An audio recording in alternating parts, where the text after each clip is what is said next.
Bonjour à tous et bienvenue dans WhatsApp Meetup, l'émission qui met en lumière l'utilité des NFT à travers la vie quotidienne. Aujourd'hui, nous recevons Maxime Guilbault, qui est fondateur et CEO de Ecoe. Ingénieur de formation, il possède également un master en intelligence artificielle et c'est en 2007 qu'il décide de créer Ecoe. Sa mission est simple, apporter aux entrepreneurs des solutions digitales personnalisées en concevant et développant des applications web et mobiles. Salut Maxime, what's up? Bonjour Virginie, merci de me recevoir aujourd'hui. Avec plaisir, grand plaisir. Est-ce que j'ai bien résumé l'activité de Ecoe ou est-ce qu'il y a des trucs que j'ai pas dit? Oui, il y a beaucoup de choses que tu n'as pas dit, bien Ah. sûr.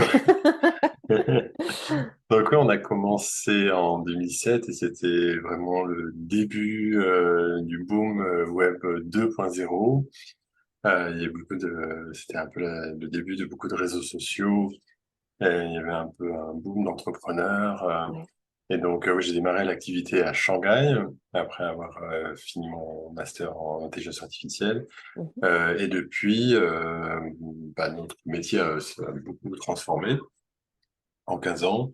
On a fait beaucoup d'applications web, d'applications mobiles, et ensuite beaucoup de projets big data et l'intelligence artificielle qui est devenue, qui a changé aussi énormément en 15 ans, avec le machine learning qui est vraiment devenu très populaire. Et donc, on a pu, au fil de l'eau, intégrer toutes ces différentes technologies. D'accord. Du coup, c'est intéressant ce que tu dis, le fait d'intégrer de nouvelles technologies, parce que là, vous êtes un acteur clé finalement Ecoe sur la partie plus ou moins Web 2, on va dire, mais qui s'intéresse un petit peu à tout ce qui est Web 3. Qu'est-ce que tu vois en fait à travers ça? Pourquoi est-ce qu'il y a cet intérêt? Oui, alors pour nous, comme je disais, on a dû se réinventer. Euh, donc nous, on regarde de très près toutes les nouvelles technologies. Et très clairement, il y a, on voit, on arrive à prévoir beaucoup d'utilisations de la technologie de la blockchain Ouais. et des NFT. En y incluant aussi les crypto-monnaies, euh, euh, finances décentralisées, etc. Ouais. Et donc, voilà, on regarde ça très près, on a des prototypes, on a plusieurs projets en développement et Mhm. beaucoup d'idées derrière la tête sur tout ça. Et qu'est-ce qui fait en fait qu'il y a cet intérêt sur la blockchain et les NFT? Qu'est-ce que tu penses en fait toi de cette technologie? Alors, en, du, donc, en découpant un peu les sujets, au niveau de la blockchain, pour moi, il y a une partie crypto-monnaie que bon, on va pas, je pense, rentrer trop dans des détails là, même si je suis assez croyant sur le long terme. Ouais. Ça va prendre beaucoup de temps et il va y avoir beaucoup de versions et de changements. Je pense qu'on est un peu à l'époque MySpace du web 2.0, je dirais. J'aime bien Euh, l'image. voilà, c'est difficile aujourd'hui de voir quel projet va vraiment avoir un futur sur le long terme ou pas. Ouais. On est encore dans une phase d'un bêta, Ouais. pour prendre un vieux terme. Mais après, tout ce qui est la blockchain, donc nous, on travaille beaucoup sur beaucoup de projets où il y a de l'intégration de données, Mhm. beaucoup de projets de type ERP spécialisé, qu'on fait sur mesure. Et donc, un des aspects importants, le fait qu'on a un repository de données. Mhm. Donc, on a un endroit où la donnée, on peut avoir une confiance dans la qualité de la donnée. Ouais. Et après, avoir confiance dans l'intégrité de la donnée, c'est forcément une étape supplémentaire. Mhm. Euh, et quand il y a parfois plusieurs partenaires entreprises qui doivent échanger des flux de données, Ouais. en la mettant dans la blockchain de manière perpétuelle, qui peut être vérifiée publiquement, ça a beaucoup d'avantages. On a fait quelques projets sur l'échange de points de loyauté Mhm. dans le retail, par exemple. Euh, en faisant en sorte qu'il n'y ait plus besoin d'avoir une partie centrale qui fait de la coordination, mais que Ouais, directement, il peut y avoir des échanges de points, par exemple. Donc ça, c'est des exemples de choses qui sont possibles avec la blockchain. d'accord. Du coup, tu parlais donc de projets. Est-ce que dans les clients que tu as déjà repéré des besoins existants ou des futurs besoins de la part de tes clients qui seraient plus tournés vers les NFT ou pas encore? Comment ça se situe à ce niveau-là? Alors ouais, sur la NFT, c'est vraiment aussi, c'est encore très naissant à mon point de vue. Il y a des projets de type marketing, de type pour donner de la visibilité à des marques. Ouais, Il y a beaucoup de collections, de projets de ce type-là. C'est pas le type de projet vers lequel Ecoel se spécialise. mhm, Nous, on est plutôt sur des projets plutôt fonctionnels et moins sur tout ce qui est marketing. ouais, Et donc, nous, on regarde plus les utilisations qui pourraient être liées, je sais pas, on prend des exemples de la billetterie ou ouais, voilà, du contrôle de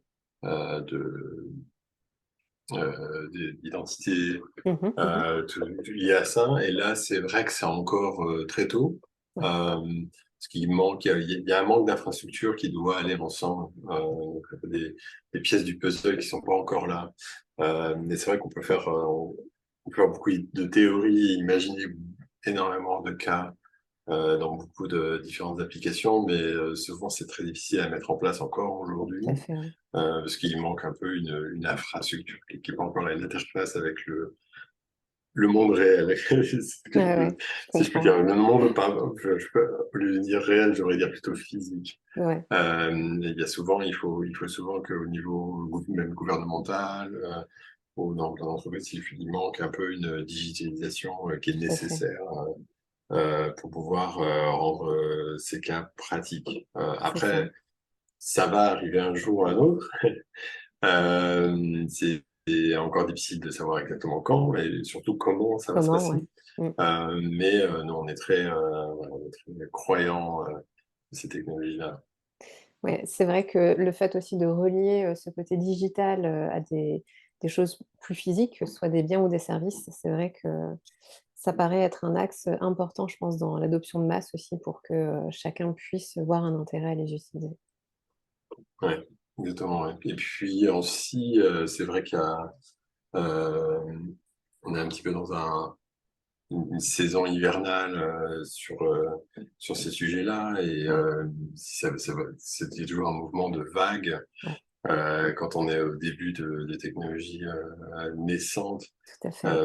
Il y a aussi bon, des acteurs qui sont pas forcément très honnêtes. Il y a beaucoup de gens qui se bousculent sur ces opportunités-là et qui malheureusement parfois discréditent un peu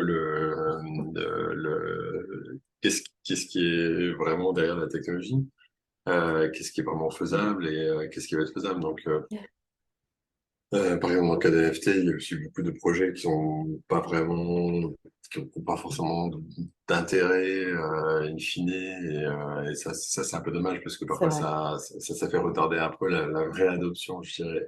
totalement, c'est vrai. Puis en plus, on peut aussi ajouter à ça le côté, médiatique. C'est vrai que les médias ne relaient pas forcément que les informations, je vais pas dire Ouais, positives, mais qui sont finalement importantes et fondamentales. C'est mm, plutôt les grands scandales, qui sont relayés et donc exact. c'est vrai que pour l'adoption de masse, ça aide pas forcément. C'est ça qui attire l'attention. Ouais, tout à fait. Du coup, toi, par rapport à l'avenir des NFT, comment tu vois ça? Euh, euh, bah, donc, nous déjà au niveau technologique purement, Mmh. bon, on essaie de faire en sorte qu'on soit au goût du jour. Ouais. Euh, donc pour que on puisse au moment venu tout de suite intégrer ça à un besoin qui pourrait survenir. Mmh.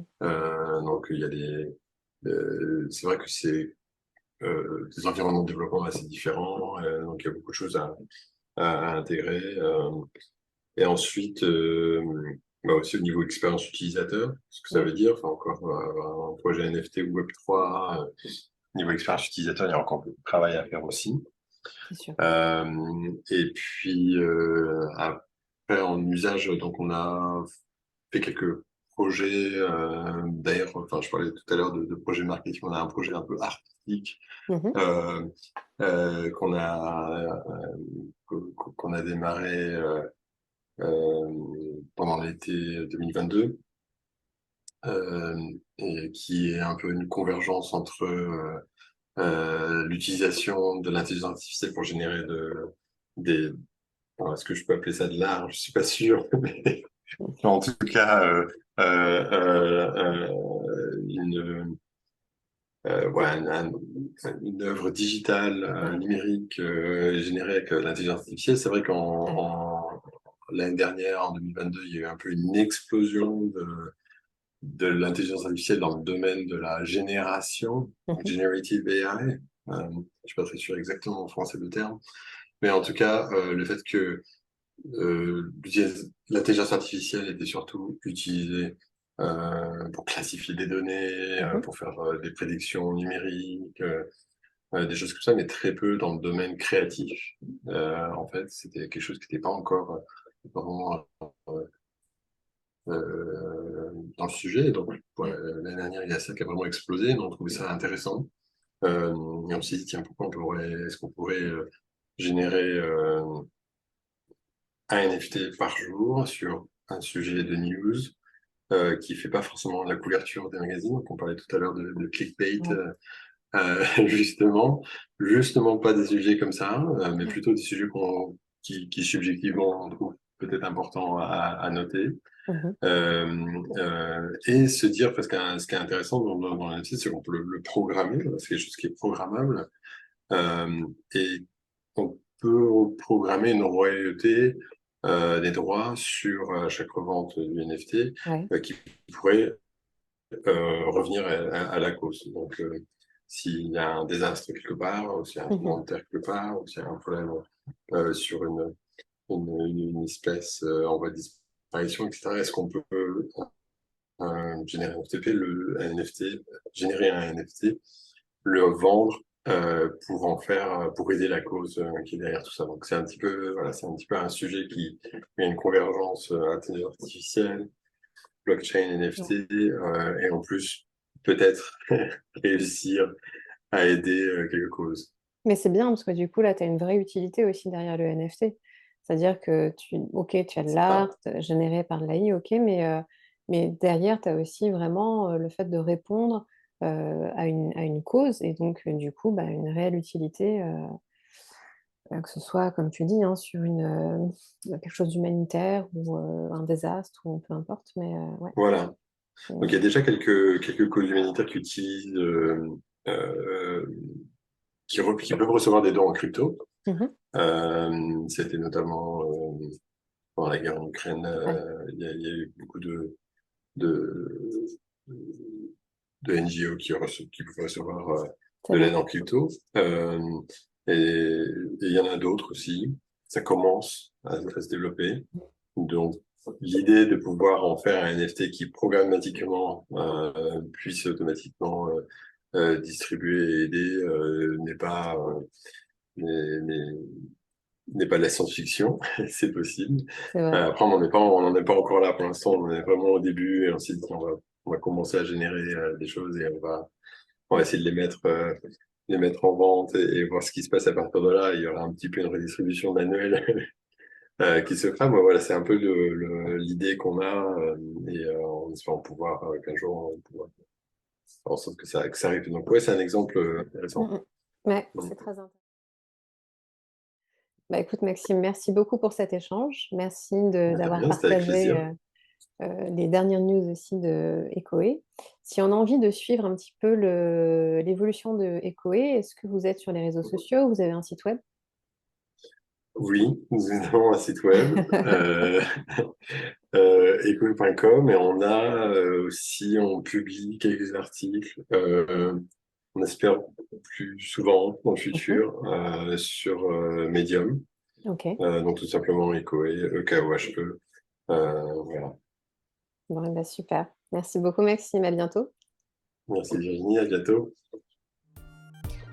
Merci à tous d'avoir suivi ce nouvel épisode de What's Up Mintup. Aujourd'hui, on recevait Maxime Guilbeault, qui est fondateur et CEO de Ecoe. On se retrouve très bientôt pour un nouvel épisode avec un nouvel invité. Et d'ici là, portez-vous bien.